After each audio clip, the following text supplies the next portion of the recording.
What you don't know can kill you.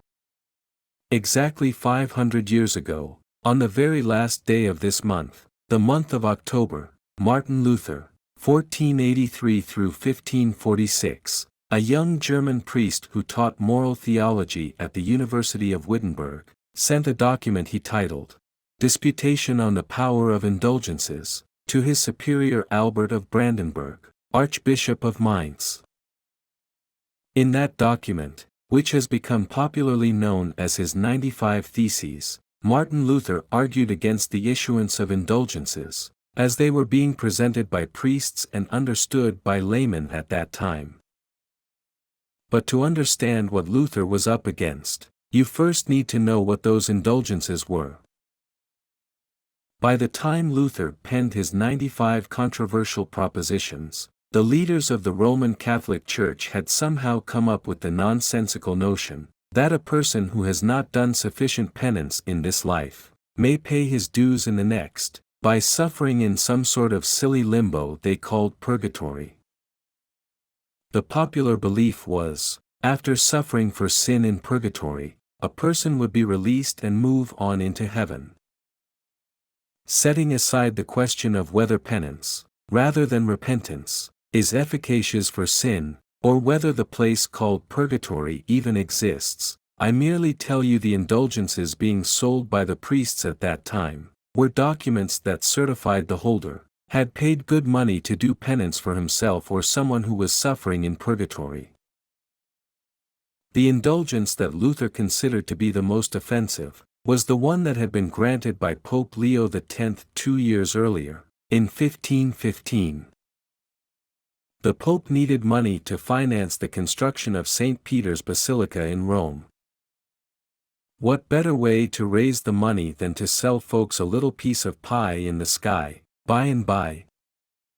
Protestant pretenders have been doing the same thing for years now, so there really isn't anything new under the sun. Send me a little money and the good Lord will do something really good for you, not my problem if he doesn't. The practice of paying for an indulgence to satisfy penance has since been severely curtailed by the Roman Catholic Church, but one has to admit it would be a pretty nifty way to avoid eternal damnation, and raise money for the Church at the same time, if it were true. A fellow could just live like hell 6 days of the week, and buy a little penance on the 7th. Not a bad deal for the wealthier wannabes who warmed the church pews every Sunday.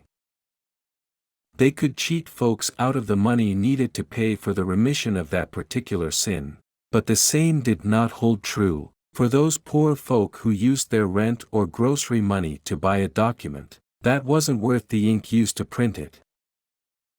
They paid good money for something the leaders of the Roman Catholic Church today are not absolutely certain would even work as advertised. If that is not the case, why would they have stopped selling them? In the 95 propositions that Luther listed in the document he sent to his superior, he not only sought to convince the Archbishop of the need to reform the practice of issuing indulgences, which he believed was being widely abused, he also challenged the belief that the Pope had unlimited authority to issue the indulgences, as they were being presented. Not surprisingly, that challenge did not sit well with the powers that held sway over the Roman Catholic Church at that time. Funny how fast bad news can travel, as Luther realized a short 10 months later. By the time Luther was summoned to appear on the carpet, in Rome no less, in August of 1518, he had long since realized how naive he had been, in assuming the Archbishop and the Pope were not aware of how their indulgences were being presented by those who were selling them. He also discovered that he was expected to exonerate himself of the charge of heresy, since the pompous pious pretenders who were selling the indulgences were already calling for him to be burned at the stake. It was a rude awakening for Luther, but true believers have been known to be like that: think the best of people, get the worst in return. But the jig is finally up in that regard, so it's not going to be that way for true believers here at the end. not by a long shot. Those who know the truth are going back to the way it was at the beginning. Matthew chapter 10, verses 5 through 20, my standardized translation. Jesus sent these 12 out, after giving them instructions saying, "Do not go in the way of Gentiles, and do not go into a city of Samaritans, but go instead to the sheep of Israel's house that have been done away with. But go, preach, saying that the kingdom of the heavens has drawn near. Cure those who are sick, raise those who are dead, cleanse lepers, cast out demons. You have received the good news of the fulfillment of the promise as a bequest, give it as a bequest. You should not acquire gold, or silver, or copper for your belts, not a bag for your journey or 2 undergarments, or sandals, or a staff, for the worker is worthy of what he eats. But in whatever city or village it might be that you come into, try to find out who within it is worthy, and stay there until the time comes when you leave. But pay your respects to the house when you come into it.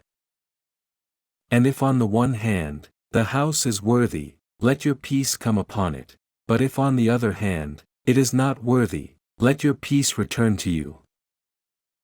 And whoever it might be who does not accept you or heed your words, shake the dust off your feet while coming out of that house or city. Without doubt I tell you, it will be more endurable for the land of Sodom and Gomorrah than for that city on the day of sentencing. Guess what? I am sending you out like sheep in the midst of wolves. Therefore, be sensible like snakes and harmless like doves. But beware of men, for they will hand you over to a council and scourge you in their synagogues. And then you will also be led before esteemed leaders and kings on account of me, for a testimony to them and to the Gentiles. But then, when they hand you over, you should not be concerned about how or what you should speak, for what you should speak will be given to you at that hour. For you are not the ones who are speaking, but the Spirit of your Father is the one who is speaking within you.